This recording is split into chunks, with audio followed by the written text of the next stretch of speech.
tree in our neighborhood is biting the dust.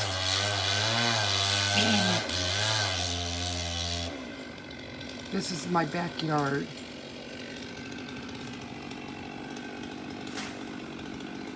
The canyon's down there.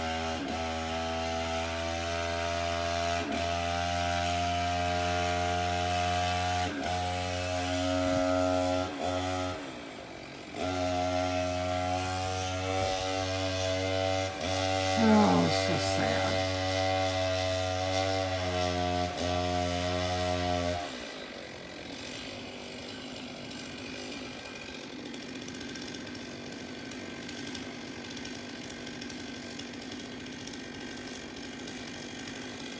The neighbors had emailed me saying they were going to be losing it due to the beetles.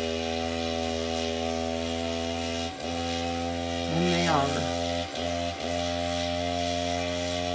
And they're probably paying a small fortune to have it cut down.